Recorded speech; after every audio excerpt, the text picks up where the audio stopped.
രാഹുൽ, ഞാൻ ചോദിക്കുന്നത് ഇത് തന്നെയാണ്. അതായത് ഓപ്പറേഷൻ സിന്ദൂർ അവസാനിക്കുന്നില്ല എന്ന് പറയുന്നത് പാകിസ്ഥാനെ വിശ്വാസത്തിലെടുക്കുന്നില്ല ഇന്ത്യ. അത് ഒരു വശത്ത് നിൽക്കുകയാണ്. മാത്രമല്ല, പാകിസ്ഥാനെ ഈ സീസ് ഫയർ വയലേഷൻ ഉണ്ടായത് എന്തുകൊണ്ടാണ് എന്നറിയില്ല എന്ന് മേജർ ഇന്ദ്രപാൽ സാർ തന്നെ പറയുന്നുണ്ട്. കശ്മീരി വിഘടനവാദികളുമായിട്ടുള്ള ഒരു ബന്ധവുമൊക്കെ ഈ ഒറ്റയടിക്ക് മറ്റൊരു നിവൃത്തിയില്ലാത്തതുകൊണ്ട് വെടിനിർത്തൽ ആവശ്യപ്പെടുന്നു, അതിലേക്ക് കടക്കുന്നു. പക്ഷേ ആ രാജ്യത്തിനകത്തുള്ള ആ ഭീകരവാദികൾ, ആ സംഘടനാ നേതാക്കളെയൊക്കെ ഒറ്റയടിക്ക് തള്ളിക്കളയാനൊന്നും പാകിസ്ഥാന് കഴിയില്ല. കുറച്ചു ദിവസം കഴിയുമ്പോൾ അല്ലെങ്കിൽ കുറച്ചു മണിക്കൂറുകൾ കഴിയുമ്പോൾ ഇതൊക്കെ പൊങ്ങി വീണ്ടും വരാം. അത് ഇന്ത്യ ഭയക്കുന്നുണ്ട്. ഇതുവരെ കണ്ട ഇന്ത്യ പാകിസ്ഥാൻ ബന്ധമായിരിക്കില്ല, അല്ലെങ്കിൽ ഒരല്പം ബെറ്ററായ ഇന്ത്യ പാകിസ്ഥാൻ ബന്ധമായിരിക്കില്ല ഇനി അങ്ങോട്ട്. അങ്ങനെയാണോ മനസ്സിലാക്കേണ്ടത്? അങ്ങനെ തന്നെയാണ് പറഞ്ഞ. 2-3 കാര്യങ്ങളുണ്ട്. ഈ സ്റ്റാൻഡ് ഓഫിൽ അല്ലെങ്കിൽ ഈ യുദ്ധത്തിൽ ഇന്ത്യക്ക് തന്നെയാണ് മേൽക്കൈ എന്ന കാര്യത്തിൽ ആർക്കും സംശയം വേണ്ട. നമുക്ക് തന്നെയാണ് അപ്പർ ഹാൻഡ് കിട്ടിയത്. അങ്ങനെ പറയുമ്പോഴും 2-3 കാര്യങ്ങൾ നമ്മൾ ശ്രദ്ധിക്കണം. ഇത് മുമ്പൊരവസരത്തിൽ പറയാൻ പറ്റില്ല. നമ്മുടെ രാജ്യം ഒരുമിച്ച് എന്ന് പറയുന്നതാണ്. ഇപ്പം നമ്മുടെ എല്ലാം ധാരണ ഇൻഡസ് ട്രീറ്റി ക്യാൻസൽ ചെയ്തു എന്നൊക്കെയാണ്. യഥാർത്ഥത്തിൽ അത് ക്യാൻസൽ ചെയ്തിട്ടില്ല. നമ്മൾ ഉപയോഗിച്ചിരിക്കുന്ന വാക്കെന്ന് പറഞ്ഞാൽ കെപ്റ്റ് ഇൻ അബയൻസ് എന്നാണ്. അതായത് യഥാർത്ഥത്തിൽ ഇൻഡസ് ട്രീറ്റി നമ്മൾ സൂക്ഷിച്ചു നോക്കുകയാണെങ്കിൽ അതിന്റെ ആർട്ടിക്കിൾ 12 പ്രകാരമുള്ള എഗ്രിമെന്റ്സിൽ ഒന്നെങ്കിൽ സസ്പെൻഷനോ ടെർമിനേഷനോ മാത്രമേ ഉള്ളൂ. ഇപ്പോൾ നമ്മൾ കെപ്റ്റ് ഇൻ അബയൻസ് എന്ന് പറയുന്നത് യഥാർത്ഥത്തിൽ Vienna convention on the law of ട്രീറ്റീസിലൊന്നും ഇല്ലാത്തൊരു വാക്കാണ്. ആ വാക്ക് ഇന്ത്യ വളരെ ആലോചിച്ച് പ്രയോഗിച്ചിരിക്കുന്നു. പാകിസ്ഥാന്റെ പുറത്തൊരു സമ്മർദ്ദം ഉണ്ടാക്കാൻ വേണ്ടിയിട്ടാണ്. അതായത് പാകിസ്ഥാന് കൂടുതൽ തിരിച്ചടികൾ ഡിപ്ലോമാറ്റിക് ആയിട്ട് നമുക്ക് നൽകാൻ കഴിയും. നമ്മൾ എന്നും ഓർക്കേണ്ടത്, നമുക്ക് ഇഷ്ടപ്പെട്ടാലും ഇല്ലെങ്കിലും പാകിസ്ഥാനും ഒരു ന്യൂക്ലിയർ പവറാണ്. അപ്പൊ നമ്മളെ പോലെ റെസ്പോൺസിബിൾ ആയ ഒരു പവർ അല്ല, റെസ്പോൺസിബിൾ ആയ ഒരു പവറാണ്. അതുകൊണ്ട് നമുക്ക് സ്ട്രാറ്റജിക് ആയിട്ടും ഡിപ്ലോമാറ്റിക് ആയിട്ടും ഒരുപാട് ചെറിയ അർത്ഥത്തിൽ ഒരു ക്ഷീണം ഉണ്ടായെന്ന് വേണമെങ്കിൽ പറയാം. ഡൊണാൾഡ് ട്രംപ്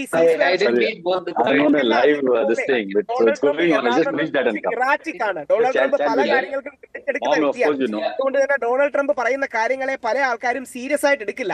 അതുകൊണ്ട് തന്നെ ട്രൂത്ത് സോഷ്യലിൽ ഡൊണാൾഡ് ട്രംപ് എഴുതിയതിനെ ഒരു പരിധിക്കപ്പുറം ലോകത്തിൽ അമേരിക്കക്കാർ പോലും സീരിയസ് ആയിട്ട് എടുക്കാൻ സാധ്യതയില്ല. പക്ഷെ ഇനിയും നമ്മൾ ചെയ്യേണ്ട 2 കാര്യങ്ങളുണ്ട്.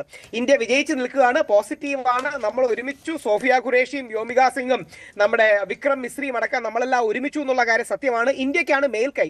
ഈ അവസരത്തിൽ നമ്മൾ 2 കാര്യങ്ങൾ ശ്രദ്ധിക്കണം. ഒന്ന്, തീർച്ചയായും തീവ്രവാദികളെ ഒറ്റപ്പെടുത്താനും ആക്രമിക്കാനും കഴിയണം. കാശ്മീരികളെ കൂടെ നിർത്താനും നമുക്ക് കഴിയണം. കാശ്മീർ ഹമാരാ ഹെ എന്ന് പറഞ്ഞാൽ പോരാ, കാശ്മീരി ബി ഹമാരാ ഹെ എന്ന് നമുക്ക് പറയാൻ കഴിയണം. നമ്മുടെ ചാനലുകളിൽ നമ്മൾ അറിഞ്ഞിരിക്കേണ്ട കാര്യമാണ്, ഇന്ത്യക്ക് കാശ്മീരിൽ ചരിത്രപരമായി പറ്റിയ തെറ്റാണ് 1987 ഇലക്ഷൻ. ഇത് ശ്രീ ശശി തരൂറിനെ പോലെ കോൺഗ്രസിൽ നിന്നും BJP-യിൽ നിന്നും സ്വപൻദാസ് ഗുപ്തയും അടക്കമുള്ളവർ എടുത്തു പറഞ്ഞിട്ടുള്ളതാണ്. 1987 കാശ്മീരിലെ ഇലക്ഷൻ അന്നത്തെ നമ്മുടെ ഗവൺമെന്റ് അട്ടിമറിച്ചതാണ്. ഇന്ന് മിലിറ്റൻസ് ആയി മാറിയ പലരും അന്ന് ജനാധിപത്യത്തിന്റെ പതാകവാഹകരായി നിന്നിട്ടുള്ളതാണ്. അപ്പൊ നമുക്കും ചരിത്രത്തിൽ തെറ്റുപറ്റിയിട്ടുണ്ട്. ആ തെറ്റുകളെ ഉൾക്കൊണ്ട് സാധാരണ കാശ്മീരികളെ, പ്രത്യേകിച്ച് ഇന്ത്യൻ കാശ്മീർ, അതായത് പാക് ഒക്കുപൈഡ് കാശ്മീർ അല്ല, ഇന്ത്യൻ കാശ്മീരിൽ നിൽക്കുന്ന നമ്മുടെ ആൾക്കാരെ ചേർത്ത് നിർത്താനും വൈബ്രന്റ് ഡെമോക്രസി കൊണ്ടുവരാനും അവർ തീവ്രവാദികൾക്കെതിരെയുള്ള ഏറ്റവും നല്ല മൊമെന്റ് ആണിത്. കാശ്മീരികൾ തീവ്രവാദികൾക്കെതിരാണ്. അത് ഇന്ത്യ പരമാവധി ഇന്ത്യക്ക് അനുകൂലമാണ്. രാഹുൽ, ആ പറഞ്ഞ വിഷയമുള്ളത് കൊണ്ട് ഞാനൊരു ചോദ്യം ചോദിക്കുകയാണ്. കാരണം ഇത് നമ്മൾ വെടിനിർത്തലും കഴിഞ്ഞ ശേഷം പ്രതിപക്ഷം, കോൺഗ്രസ് സർവകക്ഷി യോഗം വിളിക്കും, പാർലമെന്ററി ഡിസ്കഷൻ ഒക്കെ ആവശ്യപ്പെട്ടിട്ടുണ്ട്. ഈ വെടിനിർത്തലിന് തൊട്ട് മുമ്പ് വരെ അതിർത്തി സംസ്ഥാനങ്ങളിലൊക്കെ നടന്ന വിഷയങ്ങളുണ്ട്. അതിന്റെ 4 ദിവസം നീണ്ടു നിന്ന കോൺഫ്ലിക്റ്റ് ഒക്കെ ഉണ്ട്. സീസ് ഫയർ വയലേഷൻ ഉണ്ട്. ഗുജറാത്ത്, ഹരിയാന, പഞ്ചാബ്, കശ്മീർ, ജമ്മു, ഇതൊക്കെ മറ്റൊരു അഭിപ്രായ പ്രകടനങ്ങൾക്കൊക്കെ ഇനി വരും സമയങ്ങളിൽ ആഭ്യന്തര രാഷ്ട്രീയമാണ്. ഒരു പക്ഷേ ഇനിയായിരിക്കും ചോദ്യങ്ങൾ ഉയരാൻ പോകുന്നത്. അതിനുള്ളൊരു സാധ്യതയുണ്ടെന്ന് രാഹുൽ കണക്കാക്കുന്നു. അങ്ങനെ തന്നെയാണ്. ഒരു കാര്യം ആഡ് ചെയ്തോട്ടെ, ഇതുവരെ നമ്മൾ എല്ലാം മോദിജിക്ക് പിന്നിൽ അണിനിരക്കുകയായിരുന്നു. മോദിജിയാണ്, അതായത് ഇന്ത്യൻ പ്രധാനമന്ത്രി ആരോ, ഇന്നലെ ഇന്ദിരാഗാന്ധി ആണെങ്കിൽ ഇന്ദിരാഗാന്ധി, ഇന്ന് മോദിജി ആണെങ്കിൽ മോദിജി, നാളെ രാഹുൽ ഗാന്ധി ആണെങ്കിൽ രാഹുൽ ഗാന്ധി. നമ്മൾ നമ്മുടെ പ്രധാനമന്ത്രിക്കും സൈന്യത്തിനും പുറകിൽ അണിനിരക്കുകയായിരുന്നു. ഇനി അപർണയുടെ ഇൻട്രൊഡക്ഷൻ ഗംഭീരമായിരുന്നു. ഇനിയും ഏതൊരു രാജ്യസ്നേഹിയും ചോദിക്കേണ്ട 3-4 ചോദ്യങ്ങളുണ്ട്. 200 കിലോമീറ്ററും 1 കിലോമീറ്ററോളം ഉള്ളിൽ ഈ തീവ്രവാദികൾക്ക് എങ്ങനെ വന്ന് കൊല്ലാൻ കഴിഞ്ഞു? ആ തീവ്രവാദികൾ എവിടെ? അവരെ പിടിക്കാൻ കഴിഞ്ഞിട്ടുണ്ടോ? 1,80,000-ഓളം സൈനികരെ റിക്രൂട്ട് ചെയ്തില്ല എന്ന് മുമ്പത്തെ മേജർ ജനറൽ ബക്ഷി അടക്കമുള്ളവർ പറയുന്നത് സത്യമാണോ? നമ്മുടെ സെക്യൂരിറ്റി അപ്പാരറ്റസിനും ഇന്റലിജൻസ് ഫെയിലിയറും ഉണ്ടായതല്ലേ? അതിന് ഉത്തരവാദികൾ വേണ്ടേ? അതിന് അക്കൗണ്ടബിലിറ്റി വേണ്ടേ? ഒരു കാര്യം കൂടെ പറഞ്ഞ ശ്രദ്ധിച്ചു കാണും, വിക്രം മിശ്രിയെ പോലും ട്രോൾ ചെയ്ത്, അതായത് നമ്മുടെ ഫോറിൻ സെക്രട്ടറി വിക്രം മിശ്രി ഇന്ന് ട്വിറ്റർ പൂട്ടിയിരിക്കുകയാണ്. നമ്മുടെ നാട്ടിലെ തന്നെ, ഞാനൊരു വലതുപക്ഷക്കാരനാണ്, പക്ഷേ തീവ്ര വലതുപക്ഷക്കാർ അദ്ദേഹത്തെയും മകളെയും ഒക്കെ ട്രോളി അദ്ദേഹം ട്വിറ്റർ പൂട്ടേണ്ട ഒരു അവസ്ഥയുണ്ടായി. അപ്പോൾ നമ്മുടെ നാട്ടിലെ ഐക്യം ഊട്ടി ഉറപ്പിക്കാൻ സോഫിയ ഖുറേഷിയും വ്യോമിക സിംഗും പോലെ ഗവൺമെന്റിന്റെ ഭാഗത്ത് നിന്ന് എന്ത് ഇനീഷ്യേറ്റീവ്സ് ഉണ്ടാകും? ഇന്ത്യക്കാരെ ഒരുമിച്ച് നിർത്താനും നമുക്ക് പറ്റിയ തെറ്റുകളിൽ നിന്ന് പാഠം ഉൾക്കൊള്ളാനും പാകിസ്ഥാന് മേലുള്ള ഈ വിജയം പോസിറ്റീവ്ലി ആഘോഷിക്കാനും ലോകതലത്തിൽ നമുക്ക് ഒരുമിച്ച് നിൽക്കാൻ എടുക്കാനും കഴിയുന്ന വളരെ ന്യൂവാൻസ്ഡ് ആയ ഒരു ഡിബേറ്റ്. അതിന് പ്രധാനമന്ത്രി നരേന്ദ്രമോദിജി വെൽക്കമിംഗ് ആയിരിക്കും എന്നാണ് ഞാൻ വിശ്വസിക്കുന്നത്. ഇനിയും അക്കൗണ്ടബിലിറ്റി വേണം, അൺകംഫർട്ടബിൾ ആയ ചോദ്യങ്ങൾ വേണം. ശ്രീ ശശി തരൂർ ഒക്കെ എല്ലാവർക്കും വേണ്ടി നിലപാടെടുത്തു. ഇപ്പം നമ്മൾ ചോദിക്കരുതൊന്നും, ചോദിക്കാൻ ഒരു അവസരം വരും. ആ അവസരം വന്നിരിക്കുകയാണ്. ആരുടെ തെറ്റാണ്, ആരുടെ അക്കൗണ്ടബിലിറ്റി ആണ്, ആ ചോദ്യങ്ങൾ നമ്മൾ ഉയർത്തണം. അതിന് ബിജെപിയും കോൺഗ്രസും ഒന്നുമല്ല. നമ്മുടെ 27 പേരാണ് മരിച്ചത്, അല്ലെങ്കിൽ ഒരു നേപ്പാളി ബാക്കി 26 ഇന്ത്യക്കാരും മരിച്ചു. അപ്പൊ അതിന് അക്കൗണ്ടബിലിറ്റി വേണ്ടേ? ഈ സുരക്ഷാ വീഴ്ചയ്ക്ക് ആരാണ് ഉത്തരവാദി? ആ തീവ്രവാദികളെ നമുക്ക് കണ്ടുപിടിക്കാൻ കഴിഞ്ഞിട്ടുണ്ടോ? അത്തരം അൺകംഫർട്ടബിൾ ക്വസ്റ്റ്യൻസ് ഇനി നമുക്ക് ഉണ്ടാകും. അതിന്റെ പേര് ഡിബേറ്റ് ഉണ്ടാകണം.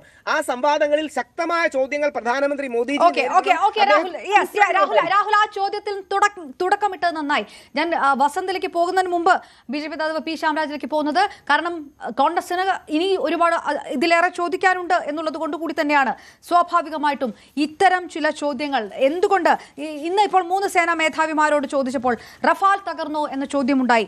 ഇപ്പോൾ പ്രതികരണമില്ല എന്ന് അവർ പറയുന്നു. യുദ്ധമാണ്, നഷ്ടങ്ങൾ സ്വാഭാവികമാണ്, സേന എടുക്കണം നിലപാട് അതാണ്, സേനയുടെ ഉത്തരം അതാണ് കൊടുക്കേണ്ടത്. പക്ഷേ കേന്ദ്ര സർക്കാരിനെ സംബന്ധിച്ചോളം, ബിജെപിയെ സംബന്ധിച്ചോളം ഇതേ ചോദ്യം ഇനി പ്രതിപക്ഷവും കോൺഗ്രസും ചോദിക്കുമ്പോൾ ആ പ്രതികരണമില്ല എന്ന് ഉത്തരം പറയാൻ കഴിയില്ല. സീസ് ഫയർ വയലേഷൻ ഉണ്ടായതിന് കാരണം, 4 ദിവസത്തെ കോൺഫ്ലിക്റ്റിന് കാരണം, പെഹൽഗാമിലെ ഭീകരർ പിടികൂടാത്തതിന് കാരണം, സുരക്ഷാ വീഴ്ചയുണ്ടായിട്ടുണ്ടെങ്കിൽ അത് സംബന്ധിച്ചുള്ള ചോദ്യങ്ങൾ കാരണം, ഏറ്റവും കൂടുതൽ പെഹൽഗാം ആക്രമണത്തിന് ശേഷം നടന്ന സർവകക്ഷി യോഗത്തിൽ എന്തുകൊണ്ട് പ്രധാനമന്ത്രി പങ്കെടുത്തില്ല എന്നതടക്കമുള്ള ചോദ്യങ്ങൾ പ്രതിപക്ഷത്തിന്റെ ഭാഗത്തുനിന്ന് കാണും. ബിജെപി ഇതിനെല്ലാം ഉത്തരങ്ങൾ തയ്യാറാക്കി വെച്ചിട്ടുണ്ടോ?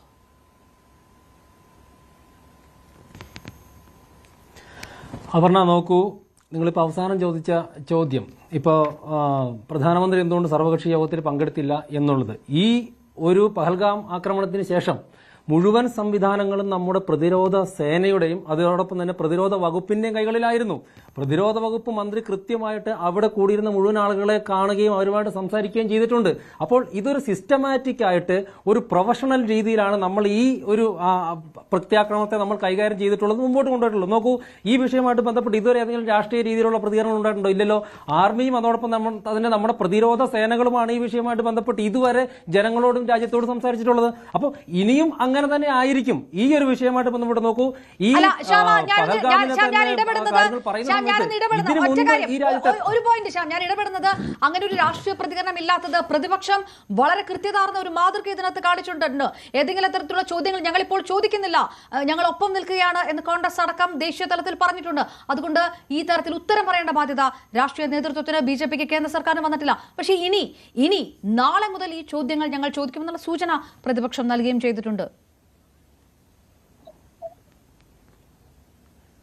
അവർ ചോദ്യങ്ങൾ ചോദിക്കട്ടെ, ചോദ്യങ്ങൾ ചോദിക്കുമ്പോൾ അതിന് ഉത്തരം ഉണ്ടാവും. ഇപ്പോൾ ചോദ്യങ്ങൾ വന്നിട്ടില്ലല്ലോ. ഇവരെന്ത് ചോദ്യമാണ് ചോദിച്ചിട്ടുള്ളത്? ചോദ്യങ്ങൾ ചോദിച്ച സമയത്ത് വേണ്ട ഉത്തരങ്ങൾ കൊടുത്തിട്ട് തന്നെയുണ്ട്. അതിനപ്പുറത്തേക്ക് എന്ത് ചോദ്യമാണ് വേണ്ടത്? നോക്കൂ, കഴിഞ്ഞ 13 വർഷമായിട്ട് ഈ രാജ്യത്ത് നിങ്ങൾ ഉണ്ടായിട്ടുള്ള തീവ്രവാദി ആക്രമണങ്ങളെ കുറിച്ച് ഒരു ലിസ്റ്റ് എടുക്കും നിങ്ങൾ. ഇതിന് മുമ്പത്തെ കാര്യങ്ങൾ എങ്ങനെയായിരുന്നു? 2008 മുംബൈ ഭീകരാക്രമണത്തെക്കുറിച്ച് നമ്മൾ പറയുന്ന സമയത്ത് തന്നെ അതിന് മുമ്പ് 2006 മുമ്പിൽ എത്ര ആക്രമണം ഉണ്ടായി? ഒരേ സമയത്ത് തന്നെ ഏകദേശം അരമണിക്കൂറിന്റെ ഗ്യാപ്പിൽ തന്നെ 6-7 ഇടങ്ങളിൽ 6-7 ട്രെയിനുകളിലോട്ടായിട്ടുണ്ടായിട്ടുള്ള ഭീകരാക്രമണങ്ങൾ നിങ്ങൾ മറന്നുപോയോ? അതുമാത്രമാണ് ബാംഗ്ലൂരിൽ, അഹമ്മദാബാദിൽ, കൊൽക്കത്തയിൽ, ഹൈദരാബാദിൽ, രാജ്യം മുഴുവൻ എത്രയോ തീവ്രവാദി ആക്രമണങ്ങൾ നടന്നിട്ടുണ്ട്. പക്ഷെ കഴിഞ്ഞ കുറച്ച് വർഷങ്ങളായിട്ട് കാശ്മീർ ഒഴികെ ഇന്ത്യയുടെ മറ്റു ഭാഗങ്ങളിലുള്ള തീവ്രവാദി ആക്രമണങ്ങളും അതോടൊപ്പം തന്നെയുള്ള അസ്ഥിരതയും എത്രമാത്രം കുറഞ്ഞിരിക്കുന്നു. ഇനി തീവ്രവാദി ആക്രമണമാണ് തീർച്ചയായിട്ടും പാകിസ്ഥാനെ പോലെയുള്ള ടെററിസത്തെ വളർത്തുന്ന ഒരു രാജ്യം.